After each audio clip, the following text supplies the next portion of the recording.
Assalamualaikum warahmatullahi wabarakatuh. Alhamdulillahirabbil alamin. Assalatu wassalamu ala asrafil anbiya'i wal mursalin wa ala alihi wa ashabihi ajmain. Bapak, ibu-ibu, kaum muslimin jamaah salat maghrib yang dimuliakan Allah, kembali kita bersyukur pada Allah atas segala karunia-Nya. Salawat dan salam untuk Nabi kita Muhammad sallallahu alaihi wasallam. Bapak Ibu yang saya muliakan, malam ini kita akan bahas kitab Ihya Ulumuddin yang di situ diajarkan tentang adab-adab yang terkait dengan persoalan makan minum. Ya, jadi makan dan minum, walaupun ini sudah kegiatan yang tidak bisa kita hindari karena kebutuhan pokok, tapi makan dan minum itu mesti menjadi ibadah. Jadi makan dan minum itu bukan hanya soal mengisi perut, bukan. Kalau binatang makan minum hanya sebatas mengisi perut. Kalau manusia, khususnya orang beriman, makan dan minum adalah bahagian daripada ibadah dan amal saleh. Karena itu dalam soal makan dan minum itu ada ketentuan, ada adab. Karena Bapak Ibu, coba nanti baca surat Al-Mu'minun, ya, surat Al-Mu'minun ayat 51. Ya, kata Allah, ya ayyuhar rusul kulu minat thayyibat wa'malu shalihan inni bima ta'maluna alim. Wahai para rasul, makanlah yang baik-baik dan beramal salehlah. Di dua ya, perintah Allah di situ. Makanlah yang baik-baik dan beramal salehlah. Jadi makan itu dihubungkan dengan amal saleh. Apa maksudnya? Pertama, makan itu amal saleh. Maksudnya, jadi Bapak Ibu makan itu berpahala, itu ada pahalanya kalau mengikuti ajaran Nabi. Yang kedua, makan itu mempengaruhi amal kita. Bapak Ibu kalau makannya tidak baik, mustahil amalnya saleh. Mustahil. Orang kalau makannya haram, mustahil amalnya saleh. Kenapa? Karena makan dan minum itu jadi energi. Kita bisa bergerak, salat, itu karena ada energi. Kalau tidak ada energi, kita tidak bisa bergerak. Kalau sumber energinya haram, tidak mungkin digerakkan untuk kebaikan. Begitu pula kalau yang baik, sumbernya pasti untuk kebaikan. Jadi kalau ada Bapak Ibu tiup pandangan ceramah lalu panjang, preso lah kan, tidak ada salah kan. Ya Pak Ado tiup pandangan ceramah lalu panjang. Siapa yang ceramahnya lalu, jadi apa ceramahnya lalu. Preso makan, mungkin salah makan. Karena kalau halal untuk yang baik, kalau haram tidak yang baik lah. Karena memang begitulah sifat makanan. Itu kenapa makan yang baik dihubungkan dengan amal saleh itu. Ya, di surah Al-Mu'minun tadi ayat 51. Makanlah yang baik-baik dan beramal salehlah. Artinya amal saleh itu berawal dari makanan yang baik. Kalau makan tidak baik, tidak mungkin amalnya saleh. Makanya gini Bapak Ibu, kalau ada anak kita, cucu kita tangka, mada, tak mengerti dikecil, nembana, tak tahu, jangan salahkan dia. boleh jadi makanan yang kita berikan ke dia itu tidak baik, hingga begitulah pekerjaannya, kelakuannya. Itu makanya sebagian kawan-kawan jamaah tabligh sebagian tidak mau makan lele. Lele itu halal itu, lele itu halal itu. Cuman halal lele itu tidak baik, karena lele itu bebo, nyo makan lele. Harimau tidak pernah makan harimau, singo tidak pernah makan singo, tidak pernah. Lele makan lele. Lele itu lebih ganas daripada singo. Dia kanibal, makan jenis itu. Masukkan lele ganas itu ke lele ketik-ketik Nabi itu. Dia makan.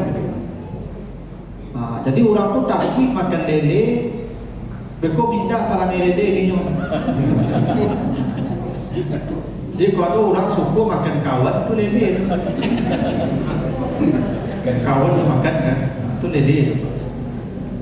Kan itu begini bayu, rahasianya. Kenapa kita dilarang makan singa, makan harimau, makan buaya? Bako diharapkan dilarang memakan singo. Ya, di samping mencakau singo kok payah. Ya, tapi bukan payah mencakaunya. Singo kok ganas, buas. Kalau kita makan yang buas-buas, perangai buas itu pindah ke kita. Itu kenapa kita disuruh makan yang jinak-jinak. Ayam, kambing, jawi, dah itu. Kabau, bakok dan jinak-jinak disuruh dimakan supaya jinak loh, supaya awak tidak buas. Itu makanya dalam dunia tasawuf, kalau kita melakukan ritual ibadah seperti suluk, tidak boleh malah makan yang berdarah. Tidak boleh yang berdarah dimakan. Yang dimakan itu sayur-sayur, buah-buah. Karena yang dimakan itu berpengaruh ke perilaku awak tu. Ya, makanya apa-apa kok bebo, apa-apa kok. Kalau acok makan apa? Makan daging. Ya, acok apa-apa kok makan daging. Itu mabung-mabung saja raja itu aja. Memang begitulah. Gadang pengaruh makan itu, gitu. Ya. Jadi makan itu bukan hanya soal mengisi perut, tapi makanan itu adalah ibadah, amal saleh, dan apa yang kita makan itu menentukan kualitas amal saleh kita. Coba nanti Bapak baca surat Al-Kahfi ya, cerita Ashabul Kahfi. Kan 7 pemuda yang beriman ya. Nah, coba baca ayat 19 nanti, ketika mereka bangun tidur 300 tahun, bangun. Mereka berdebat berapa lama kita tidur. Sebagian setengah hari, sebagian sehari. Apa kata yang lain? Sudahlah, jangan berdebat juga. Nih perut lapar nih bawa uang nih, cari satu ke kota, beri makanan. Cari makanan ke kota. Apa pesan yang ditinggal di goa ke yang mencari makanan? Falyanzur ayyuha azka ta'aman, itu di surah Al-Kahfi itu 19 ya. Carilah makanan yang paling bersih. Coba perhatikan pesan Ashabul Kahfi itu Ibu ya. Cari makanan yang paling bersih, bukan yang paling lama. Kalau awak tentu yang paling lama. Tapi kalau Ashabul Kahfi tidak yang paling lama, lo yang paling bersih. Kenapa? Karena kebersihan makan itu mempengaruhi kecerahan hati kita. Karena mereka pemuda yang beriman, pemuda yang mendapat hidayah. Maka kecerahan hati kita itu bermula dari kebersihan makanan. Kalau yang dimakan tidak bersih, hati kita tidak akan cerah. Kalau hati tidak cerah, tidak mungkin hidayah datang. Itu baku ibadah kau balik, ibadah kau balik, karena memang hati wak tidak cerah karena makan tidak bersih. Ya sama aja apa ibu bapak, ya sama aja lampu. Lampu kok pak, makin berasi minyak, makin tarang nyalonya dah. Begitu kan? Kompor minyak tanah aja kompor gas beda ada apinya. Bakal beda apinya. Kebersihan nih bahan bakar. Dan makin berasi bahan bakarnya, makin tarang nyalonya. Itu makanya lampu togo hitam hidung ni. Lu lampu togo kan hitam hidung. Itu kalau kutogok kok sampai isai itu Pak. Dari sabui len, lo len. Yang dah tado kalau kutogok sampai pagi itu Pak. Itu hidung itu Pak. Kalau minyaknya minyak tanah. Ya. Nah kalau lampu serongkian kalau itu lagak tanahnya ya Pak ya. Jadi memang minyak bahan bakar itu mempengaruhi kecerahan ya cahaya. Makanya kalau rohani kita ingin cerah, hati-hati dengan makanan. Periksa makanan. Karena itulah diatur perkara makanan ini. Nah, ada 3 adab dalam soal makan ini. Ada adab sebelum makan, ada adab ketika makan, dan ada adab setelah makan. Kita akan bahas adab-adab ini ya. Ini Bapak Ibu, anak-anak kita sekarang tak mengerti lagi adab makan. Cara makan pun dah tentu pokoknya lah panu barunya lah tuh, ya kan? Tak pernah kita mengajar dia bagaimana ketentuan-ketentuan makan ini. 1. Ayakuna ta'amu ba'da kaunihi halalan fi nafsihi thayyiban fi jihati maksadihi muwafiqan lis-sunnati wal wara'i. Pertama, adab sebelum makan, perhatikan makanan itu kehalalannya dan baiknya, baik dari segi cara dapatnya maupun zatnya yang sesuai dengan sunnah dan al-wara'. Itu kata tadi begitu. Jadi adab makan sebelum makan. Bapak Ibu kalau makan sebelum memakan makanan itu tolong cek makanan itu halal dan baik. Bukan hanya halal tapi baik.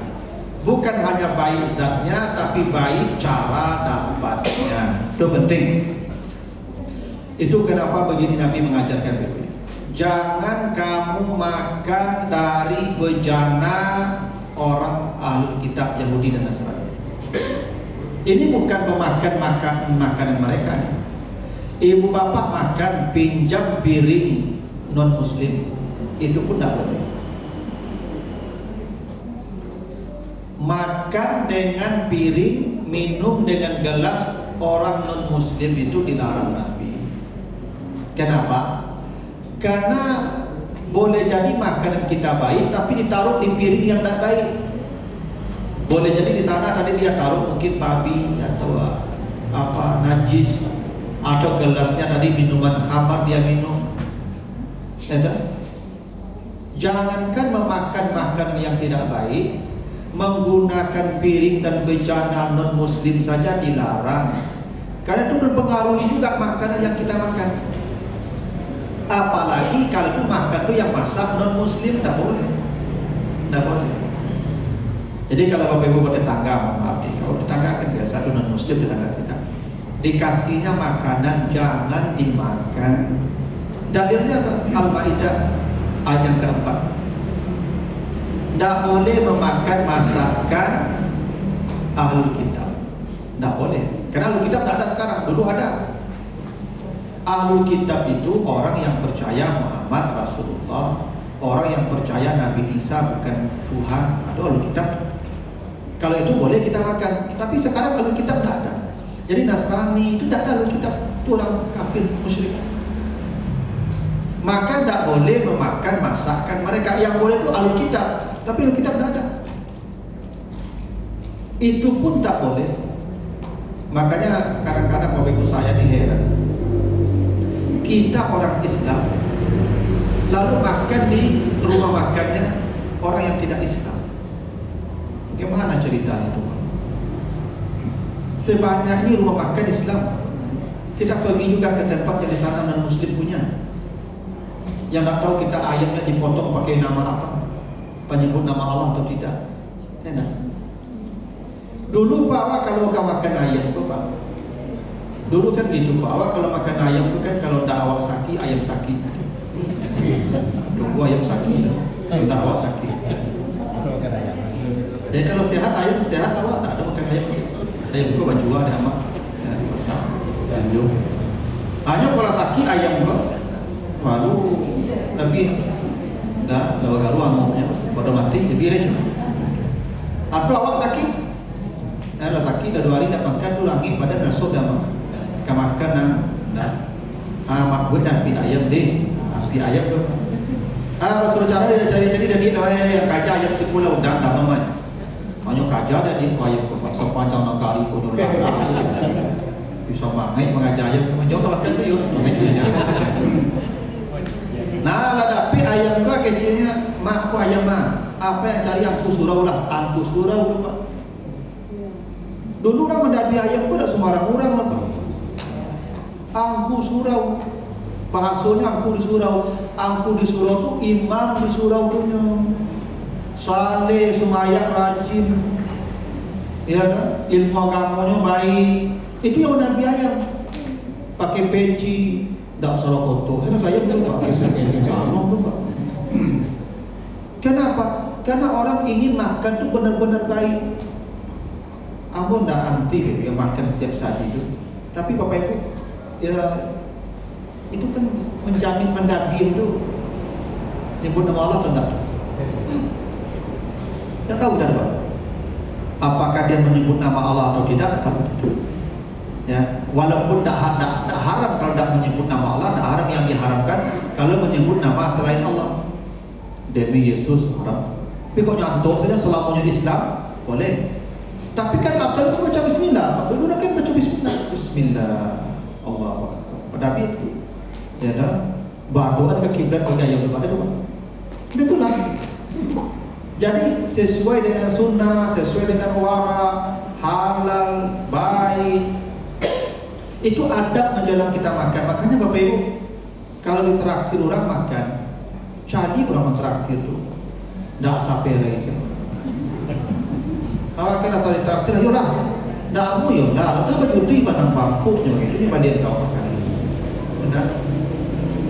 Jadi gini Bapak, makan tu halal baik itu mempengaruhi ke ibadah, ke totalitas diri kita. Itu mesti. Itu makanya dalam agama ada kaidah itu. Ada hadis Nabi itu. La taqulu illa min taqiyin wa la taqulu wa la yaqulu ta'amaka illa taqiyun. Jangan engkau makan kecuali makanan itu dari orang takwa. Jangan memberi makan kecuali kepada orang takwa. Dua kaidah itu. Kalau makan perhatikan makanan itu dari orang takwa atau enggak. Yang kedua, kok kamagi makan orang takwa ada yang lagi makan. Oke. Itu aku dulu di kampung aku ada tradisi ngundang orang makan dengan doa. Itu kalau mendoa itu yang dicari orang itu orang-orang surau, orang lapor bagi orang lapor. Tidak ada apa itu kan di kampung orang kalau mendoakan ada orang di surau cari. Tidak ada orang di lapor cari orang ke lapor orang mendoa. Cari orang ke surau orang ke surau cari. Kalau bagi makan itu ke orang takwa. Seperti mana kita makan dari orang takwa. Karena itu penting untuk makan itu untuk yang totalitas diri kita ini itu bermula dari makanan. Ya.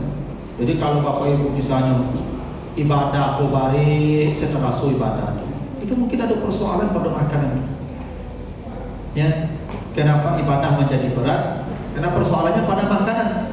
Karena tidak kita perhatikan tuh halal dan baik. Itu makanya Ashabul Kahfi memerintahkan kawannya yang mencari makan, cari makanan yang bersih, bukan yang enak, yang bersih. Itu adab. Ya. Karena kata Nabi, kullu lahmin nabata minal haram fannaru aula bihi. Semua daging yang tumbuh dari makanan haram, neraka tempatnya. Semua daging yang tumbuh dari makanan haram, neraka tempatnya. Itu makanya kadang-kadang ada orang-orang tertentu yang Allah pelihara dia dari neraka. Karena mungkin ketika hidup banyak makan haram, menjelang mati dikasih penyakit sebanyak-banyaknya sehingga habis badannya. Supaya daging-daging yang haram itu habis. Itu makanya Bapak Ibu kalau ada di hari menjelang mati itu sakit sampai hadui kurui badannya habis dagingnya, bersyukurlah. Karena yang haram-haram sudah habis. Dan lagi yang haram. karena sudah Allah bersihkan dengan penyakit tadi. Ya. Makanya puasa itu menghapus dosa, karena puasa itu membakar lemak-lemak haram. Karena setiap tahun kita ni makan panjang tahun makan, tak cari makan tu paling halal dah. Cara memerasi daging tu juga puasa sebulan bakar. Di baru neraka bisa bakar dunia bakar. Itu makanya sebenarnya Pak selama puasa itu memang turun badan itu idealnya. Jadi kalau ada apa-apa puasa bertambah balik badan itu dosa stabil. Jangan kurang dosa. Ya kalau dosa berkurang, lama haram itu habis. Ya, coba lah apa-apa rasulkan apa kalau puasa Ramadan.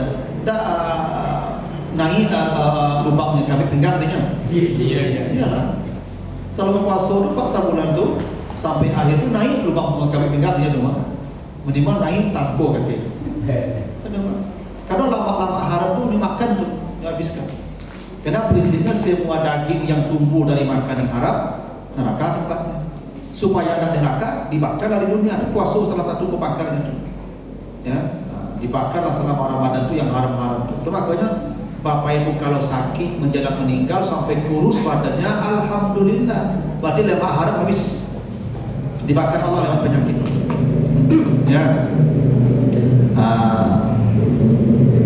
Jadi itu penting yang memperhatikan makan itu halal dan baiknya. Dua ya, halal dan baik. Tidak selalu halal ni baik nih. Seperti tadi, lele itu halal. Cuman ada hal yang tidak baik pada lele. Makanya orang sebagian tidak mau makan lele. Ya dah. Durian itu halal tuh. Cuma kalau kolesterol, dia makan duriannya lain tidak baik kan. Itu makanya perintah Allah makannya halalan thayyiban, halal dan baik. Makanya Nabi tidak pernah makan bawang. Dulu orang Arab itu suka makan bawang, cuma makan mentimun sih. Bawang bombay itu punya saja. Kenapa Nabi tidak pernah makan bawang? Halal, cuma tidak thayyib. Baunya tidak sehat, tidak sedap. Kalau makan bawang itu amuk, bawang kaki, bawang. Ada. Termasuk Nabi tidak pernah makan bawang. Bukan tak halal, cuma tak thayyib. Ya. Makanya kalau makan jarian itu kurang-kurangin ya. Jarian, patai. Orang tiap hari makan jarian, Pak. Sudahlah makan jarian tu. Aku kawas haji apalagi suku dak lo gosok pipi. Amo ilo sujud. Jarian itu halal Pak, cuma tak thayyib. Nah, perintah Allah perhatikan halalnya dan thayyibnya. Sebelum makan tolong perhatikan. Gitu. Tetapi apa-apa kalau kapai ke mas haji, jangan makan jarian. Kalau makan jarian, beko pulang mas haji. Makan patai, beko pulang. Sudah mas haji, beko baru makan. Ya. Satu ya. Yang kedua, ghaslul yad.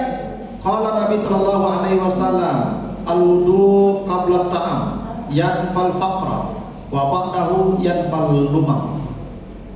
Hendaklah seseorang ketika hendak makan mencuci tangannya. Nabi bersabda, berwudu sebelum makan membuang kefakiran, dan berwudu setelah makan membuang ketercelaan. Ini mau itu.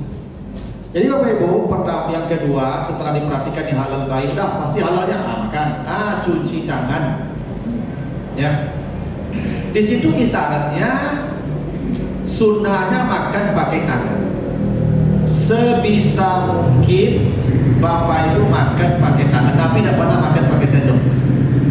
Oh, Nabi tidak ada sendok tu sana. Siapa bilang sendok itu tidak barang mewah? Dulu di Mesir orang makan pakai pisau, malah ada pakai sendok. Cuma ibu-ibu tu makan pakai pisau tapi potong tangannya. Jadi orang lah makan je pisau, lah makan je sendok lah dulu.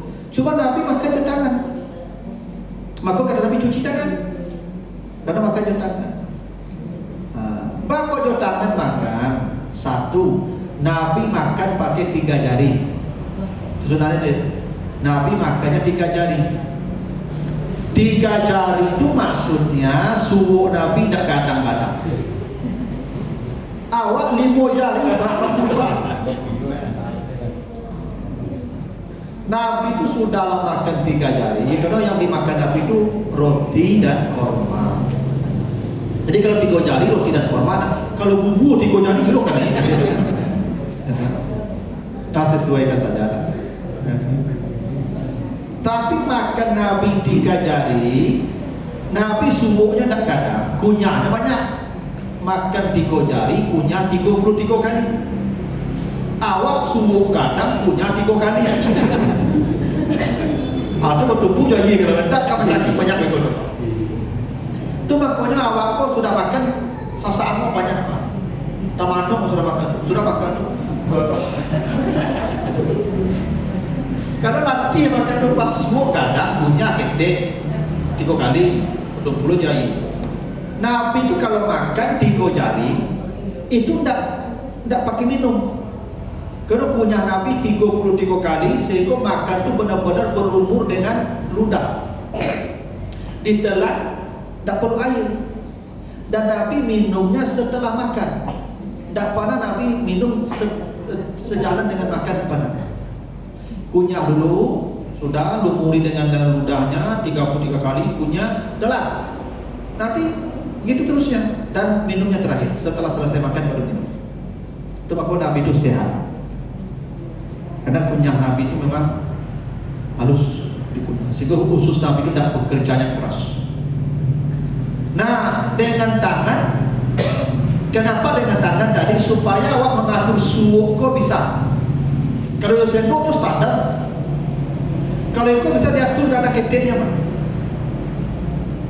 Lagi pula kalau jauh tangan bisa membedakan mana batu, mana nasi. Terasa kali batu, lunak nasi. Kalau sendoknya lo katanya ada khusus di pusiko kan. Kalau aku makannya sendok, kita beda lepak tulang, batu, nasi, nyambui katanya sendok itu. Ala kagigi batu itu baru kaju ini. Tapi kalau jauh tangan tu maka dulu di kampung gua aku tambah dulu nah orang di kampung makan nenek-nenek awal kakek Pak Ambo kalau makan tuh Pak kacau nasi itu ya Pak rame. Ternyata ada rahasianya Pak. Apa rahasianya? Satu, memastikan lu nasi itu tak ada batu. Kalau orang menyambung lu tepi jalan ya Pak, lu nyambung balik tepi jalan kan dipastikan dulu ada tak batu rame. Yang kedua merame nasi itu karena ada enzim di situ, enzim pembusuk. Apa kalau cuma lah pegang nasi itu jauh tangan pasti. Karena ada di sini bakteri pembusuk. Jadi kalau nasi kok dirame Pak, capek busuknya di usus. Kalau ada enzim. Yang ketiga kok dirame sudah diminta orang. Lalu orang minta dari kajian jadi ada ya rasionya orang makan sebenarnya diminta ulang dulu kalau jadi Pak karena nggak awak kan makan itu kan tabu kok tabu sudah Pak ada tabu lagi sudah kadang ada laki-laki kok capek makan sama nyelutap awak kadang nggak imai makan kan adik itu capek supaya dia minta ambil itu. Nah tapi itu rahasianya makan pakai tangan tuh supaya suhu bisa diatur dan bisa membedakan ma yang nasi, ma yang batu. Dan yang paling pokok apa Ibu? Makan di tangan tuh paling higienis tangan. Kenapa? Karena kalau sendok tuh Ibu makan di sendok antara 8.000 masuk 10.000 orang sedikit. Ya, Pak. Apa balik makan di sendok? Itu sendok tuh Pak mohon maaf tuh antara cuci berasi di belakang tidak. Mungkin jogi kok keyboard sekali dia Pak. Atau apa alakan maksudnya kamu lihat Pak? Kan? Tapi kalau tangan awak, tidak ada yang pakai. Aku tangan aku tidak pernah dipakai orang. Pakai lupa aku orang pakai. Ya Pak. Tidak pernah tangan aku dipinjam orang. Kamu kan tangan aku orang pakai. Jadi makan pakai tangan tuh jauh lebih bagus, lebih steril. Di samping ada sunnah Nabi, kalau makan itu setelah makan jangan dicuci, jilat dulu.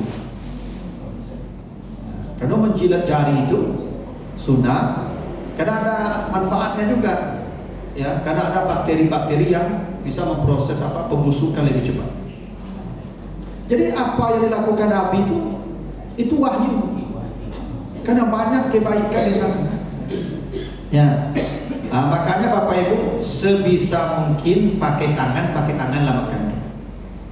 Ambo Ibu kalau pendundang pe baralik, kalau baralik mulai di kan ada baralik itu di halaman, di lapangan. Aku makan pakai tangan, bisa cuci tangan. Pikul dalam gedung tapi cuci tangan tak ada pas selesai tu.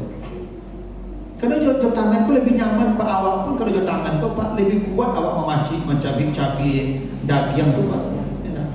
Kalau jauh sendok kau tabang-tabang sebagainya. Nah.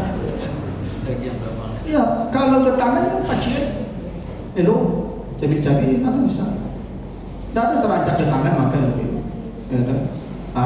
Makanya Nabi mengajarkan kalau makan cuci tangan, bahkan kalau bisa berwudu dulu. Ya, sebelum makan tuh berwudu, setelah makan pun berwudu. Tapi itu adabnya ya, adab makan, tapi bukan dilarang pakai sendok ya. Afdal makan itu pakai tangan. Tak tahu dulu Pak, orang dulu tuh jarang jual sendok. Aku jarang menemukan orang yang bersisu makan jual sendok. Sendok tuh untuk ambil sambal nasi Pak. Tak pernah orang makan jual sendok di kampung. Ya, kini kok dalam modern mungkin ya makan jual sendok. Tapi tidak dilarang ya, tapi baiknya pakai tangan. Yang ketiga, ayudara at-ta'am ala safra al-mawdu'a al-arfa wa aqrabu ila fi'li Rasulullah sallallahu alaihi wasallam min raf'ihi 'alal ma'idah. Adab makan itu hendaklah makanan itu diletakkan di atas lantai, dan itu lebih dekat kepada perbuatan Nabi yang selalu makan duduk di atas lantai. Jadi Nabi itu tidak pernah duduk di meja, di kursi, kalau Nabi makan selalu di lantai. Karena itu duduknya orang tawaduk di lantai. Maka di kampung Pak kalau makan tidak berjambak, duduk di lantai, baselo, ulang. Memang begitulah makan yang sesuai dengan sunnah, dengan wara, di lantai. Bako di lantai Pak. Kalau di kursi apa duduk makan. Itu apa duduk di kursi itu menyandang mereka makan. Itu ibarat isi karung Pak. Karungku lurui Pak. Isinya padik. Makanya apa kalau duduk di kursi makan sudah makan tuh payah bilang karena yang padu mana. Kalau Pak duduk di lantai, pari takip atas nyepek. Coba. Apalagi Nabi menegakkan satu lututnya. Sehingga apa kalau duduk di lantai makan itu tagak lapang terasa. Karena di lantai itu tekapi paling ini. Apalagi Nabi menegakkan lutut yang kanan satu, supaya paru Nabi itu lambungnya terlimpik sehingga tidak panu isinya. Itu rahasianya kenapa Nabi ya selalu makan itu duduknya di lantai. Lagi duduk di lantai itu ada Bapak ya, lain akrabnya Rasulullah di lantai itu. Ya. Lagi Nabi itu selalu makannya satu nampak itu bersama, duduk di lantai. Ya tapi ini tidak wajib ya, baiknya di lantai. Beko jadi ibu menjual meja karena rumah satu. Nabi tidak pernah makan di meja dan jual meja karena tidak apa-apa, yang mau di meja silakan, tapi sebisanya duduk di lantai. Dulu Ibu ya, tak tahu tradisi kok kita. Dulu anak gading-gading kok pandai manatiang. Kenapa? Kan orang makan di lantai. Mayak kamuko dulu, air basuh, ya nak. Lalu nasi, lalu sambal iko di malam tak. Itu anak gading-gading pandai dulu. Kan makan di lantai keluarga. Kini tidak ada Pak, ibu-ibu dah pandai nunggu kadang saya di meja tu Pak. Tak boleh malam tak. Itulah dari budak. Dan di meja tu kan tak tuan tu dah tak ada Pak. Nunggu saya kat meja tu Pak. Kadang, tak ada. Dulu cara membuat pertama tu ada tu Pak. Tak sampai juga pertama lah Pak. Tak ada. Yang dibuat pertama tu ibu sunnah. Beko yang diangkit pertama apa? Iya, sudah dia pertama ada. Memang begitu, ya. Kalau kumuh, gitu pertama. Itu dulu orang mampu mengerti cara-cara adat-adat manat yang menghidang itu.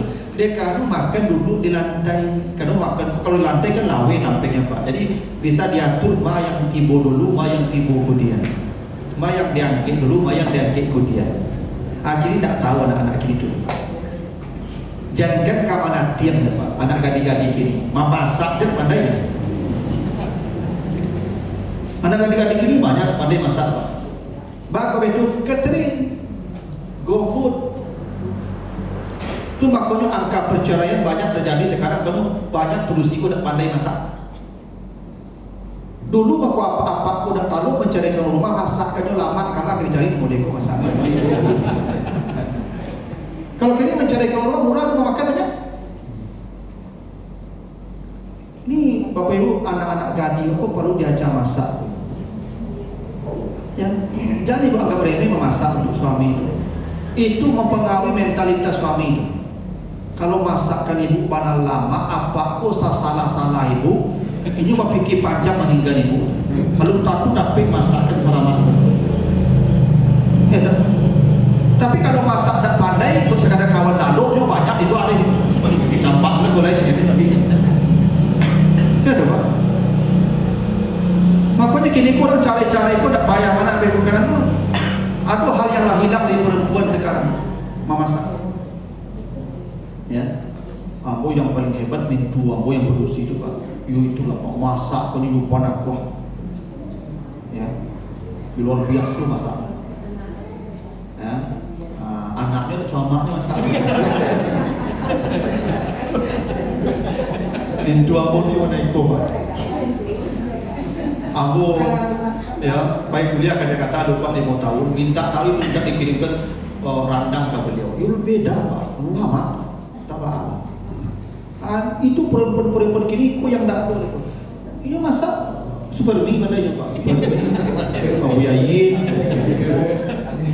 Ya, bermiak itu Pak. Hitam terus bermiak.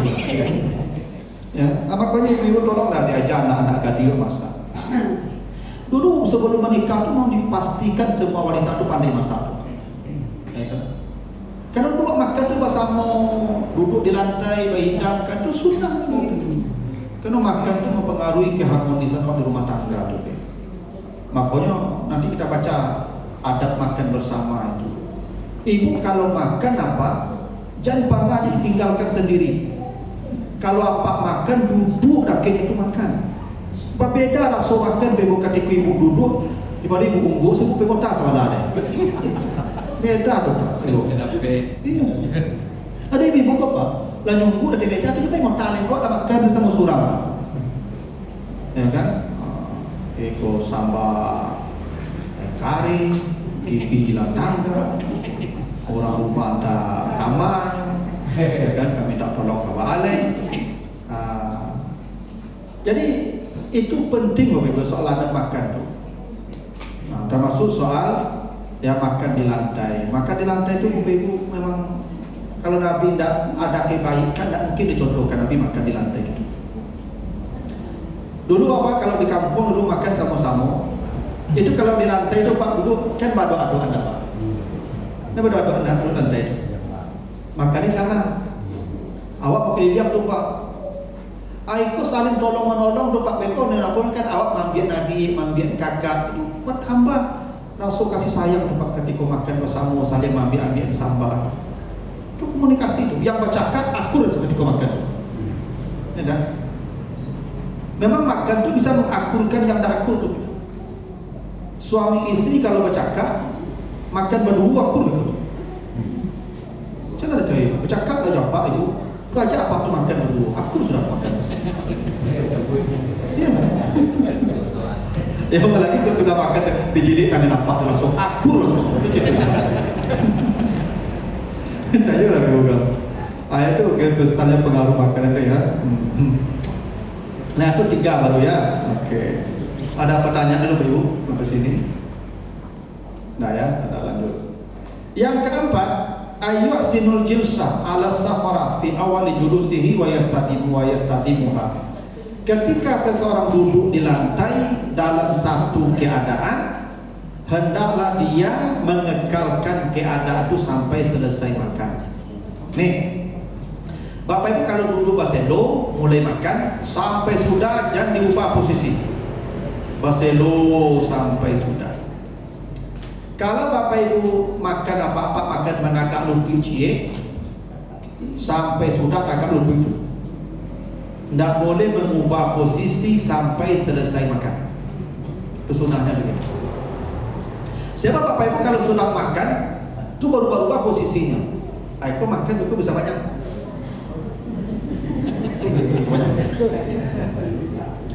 Makan lo tuh kalau putar sotet lagi kan. Kau kosong masih kau pakai. Aku putar kemarin kan, aku kosong lagi kau. Jadi Bapak Ibu kalau makan sampai sudah posisi makan jangan ubah. Begitu dong. Coba apa salah makan. Itu berjalan dulu ke menjampi, aduh ke diambil segala macam. Duduk balik kosong balik. Ya, makanya makan itu kalau memilih satu posisi jangan diubah posisinya, begitu. Berkekalan pada posisi itu. Ya, memang posisi Nabi makan tidak sama karena Nabi bersila, karena Nabi tagak lutut. Yang paling sering Nabi itu ya berdirikan lutut kanan. Memang begitu supaya paling kau melipik. Tapi kan kondisi awak kan kalau berdagang lutut makan sama-sama kan panjang jadi orang. Bahasa dolar. Jadi apa dua kali lo betul Nabi mendagang lutut ci hadis sahih. Tapi kalau makan bersama di kampung ada adat. Kalau di awak pun dianggap tidak baik, tidak menghormati orang. Aja dapat agak lu lutut, kalau lu selo sama-sama agak lu cuci. Disapu orang pak, sopan duduk selo. Aja menjauhi lo, dan jadi dan hadis Nabi boleh itu cara.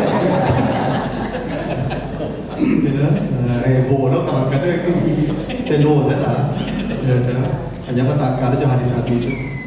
Nah itu, hampir banyak ya. Nah, bertanda situlah dulu ya, adab makan ya, sampai yang keempat ya, tidak mengubah posisi duduk sampai selesai makan. Makanya ibu kalau sedang makan tuh jangan kembali ke jalan dia mambi iko. Kalau lah di kampung Pak tidak begitu. Lalang kok. Nah itu bertanya. Lalang kok Pak. Kalau dicari karapu lah cari iko, lalang kok lah ngecek cukup dari itu Pak. Baru makan, takut itu bahasanya olah langkuk ada cukui. Tak boleh tagak lagi kalau makan tu. Itu adabnya. Tak boleh aja berjalan mencari sesuatu lagi. Kalau lah kecek langkuk, makan yang ada oleh, jangan cari yang tak ada oleh. Memang adat bahasa di Sarawak tu itu. Benar tu Pak, adat bahasa di Sarawak tu macam itu. Apa di kampung Pak kalau lah hidangan, itu bertanya memang kalau dapur. Lah cukui, lah langkuk, alah pulang lah. Pak, aku sepanjang perjalanan di bapak kami kok dari ujung ke Pangkal, dari ujung ke Pangkal ke ujung lebih dok. Alam ngajak cukup mah, kalau saya pada pulang leh, dok. Lah, bapak leso lah cukup, lah, aduh kurang leh, dah, kan leh. Bakok bapak setia lah cukup, jangan tagak dia serang makan dulu. Sampai sudah makan duduk leh, kan? Karena memang tidak baik kita sedang makan itu berjalan ke sana kemari. Mengubah posisi duduk saja tidak boleh sedang makan, apalagi berjalan ke sana kemari mencari sesuatu. Namun begitulah indahnya Ibu, agama ini mengajar. Makanya Ibu kalau laka makan rumah itu hidangan, kok lah cukup ya? Lah, lalu tagak leh, makan yang ada oleh. Ibu lah sudah sedang makan, bagus lo goreng tadu bagai, kau sedang makan kok? Menggoreng tadu sedang makan tu bagai. Kerajaan yang indah. Ya, dah. Yang ada tu makan dua bed, baru. Pas sudah makan tu cari baru kok. Habis tu lah ada makan tu. Nah ini kajian remeh-remeh betul juga. Tapi awak jangan anggap sepele. Kerana ni makan itu amal saleh, pahala. Kalau mengikuti aturan Nabi. 4 baru ya. Nanti kita lanjutkan di pertemuan berikutnya. Mudah-mudahan ada manfaatnya. Lebih kurang mohon maaf. Aku lapas kok Pak. Ada lantai dong sama kan ya. Yang itu boleh dong Pak. Boleh kok.